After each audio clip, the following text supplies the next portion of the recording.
Alexander Bychkov was one of the most disturbing criminals in modern Russian history. According to the investigation and the court, he was responsible for multiple murders and later admitted to acts of cannibalism. His crimes shocked the entire country, but what made this case even more disturbing was how long he managed to avoid suspicion. Years later, another unexpected chapter of his life attracted international attention when reports emerged that he had married an American woman while serving a life sentence. So who was Alexander Bychkov, and how did this story unfold? Let us take a closer look.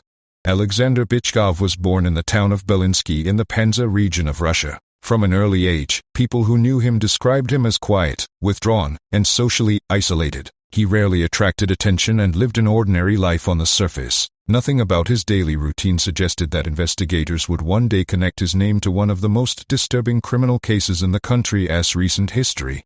As he grew older, Bychkov struggled to build stable relationships with other people. Reports describe him as someone who spent long periods alone and had difficulty fitting into everyday social life. He developed an interest in hunting and often spent time outdoors. According to later court records and investigative materials, these interests eventually became connected to a series of crimes that would shock investigators and the public alike. According to investigators, the first known crime took place after Bychkov had already begun planning his actions in advance. During the investigation, officers discovered a handwritten notebook that became one of the most important pieces of evidence in the case. The notebook allegedly contained a list of names and personal notes. Investigators later stated that this discovery helped them better understand how the crimes had been planned. For a period of time, the disappearances did not immediately appear to be connected. Some of the missing people had been living difficult lives, making the investigations more complicated. As more information was collected, detectives began comparing witness statements, timelines, and forensic evidence. Piece by piece, a pattern started to emerge, leading investigators toward a suspect they had not initially considered. When investigators searched Bychkov's home, they reported finding evidence that significantly changed the direction of the case. Along with personal belongings and handwritten notes, detectives collected items that were later examined by forensic experts. According to court documents, the results of those examinations supported key parts of the prosecution's case and became important evidence during the trial. During questioning, Bychkov gave statements that drew widespread public attention. Some of his claims matched details that investigators were able to verify, while other parts were examined carefully against the available evidence. Prosecutors built their case primarily on forensic findings, witness testimony, and physical evidence collected during the investigation. Together, these elements formed the foundation of the case presented in court. As the investigation continued, detectives worked to reconstruct the full timeline of the case. They compared travel records, witness interviews, forensic reports, and evidence collected from multiple locations. According to the prosecution, these findings helped establish when the crimes had occurred and how they were connected. Investigators concluded that the pattern they uncovered was consistent with a series of planned offenses rather than isolated incidents. When the case finally reached court, it attracted intense media attention across Russia. Prosecutors presented forensic evidence, witness testimony, and materials collected during the investigation. The defense challenged parts of the prosecution's arguments, but after reviewing the evidence, the court found Bychkov guilty of multiple murders. He was sentenced to life imprisonment, bringing the criminal proceedings to an end, though public interest in the case continued for many years. Following his arrest, investigators spent weeks reviewing every piece of available evidence. They compared forensic reports with witness interviews, examined phone records, and reconstructed the movements of both Bychkov and the victims during the relevant time periods. According to the prosecution, this careful process allowed detectives to separate confirmed facts from unverified claims. Throughout the investigation, officials emphasized that every major conclusion needed to be supported by physical evidence or testimony rather than by statements alone. As more forensic results became available, prosecutors argued that the overall picture became increasingly consistent.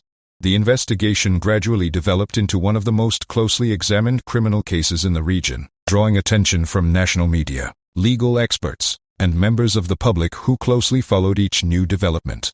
One of the most unusual discoveries made during the investigation was a handwritten diary that investigators later described in court. According to the prosecution, Bychkov had written down names, dates, and personal notes that appeared to reflect his plans and thoughts. Investigators believed the notebook was not created after his arrest but had been written over time. Forensic specialists examined the handwriting together with the physical condition of the pages, while detectives compared the entries with missing person reports and the established timeline of the case. Prosecutors argued that the diary became one of the key pieces of supporting evidence because several entries closely matched information that investigators had already confirmed through independent forensic examinations and witness testimony. According to the court's findings, investigators were able to identify the first confirmed victim by combining forensic evidence with witness interviews and records collected during the investigation. Detectives reconstructed the victim's final known movements and compared them with Bychkov's own timeline. They also reviewed phone records, local surveillance footage were available, and statements from people who had seen the victim shortly before the disappearance. Although the investigation initially faced several unanswered questions, each new piece of evidence helped narrow the timeline. Prosecutors later argued that the combination of forensic findings, witness testimony, and Bychkov's own statements created a consistent sequence of events that supported the charges presented in court. As additional evidence was examined, investigators concluded that this was not an isolated incident but part of a broader pattern that had developed over time. As investigators expanded the case, they reopened several missing person files that had previously shown no obvious connection. Detectives compared dates, locations, and witness accounts, looking for similarities that might have been overlooked. According to court records, some of the victims shared comparable circumstances before they disappeared, which prompted investigators to examine whether the cases were linked. Specialists from different forensic fields worked together to analyze the available evidence, while prosecutors continued to build a timeline based on independently verified facts. By the time the investigation was nearing completion, officials believed they had assembled a detailed picture of how the crimes had unfolded and why the individual cases were connected. During the trial, prosecutors focused on evidence that could be independently verified, rather than relying on statements alone. They presented forensic reports, expert testimony, witness interviews, and material collected throughout the investigation. The defense challenged parts of the prosecution's case, arguing that some of Bychkov's statements should be treated with caution. The court therefore examined which details were supported by physical evidence and which could not be confirmed independently. According to the final judgment, the combination of forensic findings, witness testimony, and other documented evidence was sufficient to establish his guilt on the charges for which he was convicted. The verdict marked the end of the criminal proceedings, but public discussion of the case continued long after the trial had concluded.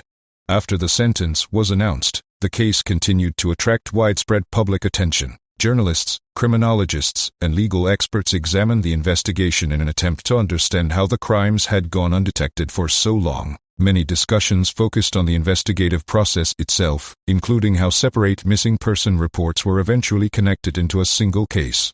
Legal analysts also pointed to the importance of forensic science, emphasizing that the final outcome depended not on one piece of evidence but on a combination of physical findings, expert examinations, witness testimony, and documented records that supported one another throughout the investigation. Years after the trial, the case returned to the headlines for an unexpected reason. Reports published by several media outlets claimed that Bychkov had developed a relationship through correspondence while serving his life sentence. According to those reports, the woman was an American citizen who had learned about the case from news coverage and documentaries before deciding to write to him. Their exchange of letters continued over an extended period, and the relationship eventually led to marriage. The story surprised many people both in Russia and abroad, adding another unusual chapter to a case that had already drawn international attention.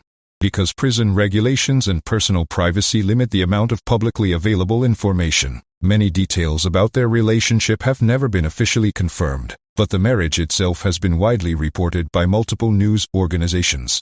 According to media reports, the correspondence began after the American woman came across articles and television coverage about Bychkov's case. She later said that she wanted to understand the person behind the headlines rather than rely only on public opinion. What started as occasional letters gradually became regular communication. Over time, the two reportedly exchanged personal thoughts, discussed everyday life, books, and religion, and continued writing despite the distance and the fact that Bychkov was serving a life sentence. Their relationship surprised many observers because it developed under highly unusual circumstances. Although the marriage itself has been reported by multiple news organizations, much of what was discussed in their private correspondence has never been made public, and some details that continue to circulate online remain unverified. The marriage quickly became one of the most discussed parts of the story. Many people wondered how someone serving a life sentence for such serious crimes could develop a relationship with a person living on another continent. Psychologists say there is no single answer. Every situation is different. In some cases, people believe they can see a side of the person that no one else sees. Others are drawn to the attention they receive, or they become emotionally attached through long-term correspondence. Specialists also describe a rare phenomenon known as hybristophilia, a term sometimes used when a person develops romantic feelings towards someone who has committed serious crimes. However, experts emphasize that this does not explain every relationship of this kind, and each case has its own unique circumstances. More than a decade after the investigation began, the case of Alexander Bichov continues to be discussed in documentaries, news reports, and true crime communities around the world. It remains a reminder of how important careful police work, forensic science, and verified evidence are in solving complex criminal investigations. At the same time, the story raises difficult questions about human psychology, justice, and why certain criminal cases continue to fascinate people many years after the verdict. What do you think about this case? Why do you think some women choose to write letters to, or even marry, convicted serial killers? Share your thoughts in the comments below. If you found this documentary interesting, please leave a like and subscribe to the channel so you do not miss future stories. Thank you very much for watching. Sending you a hug.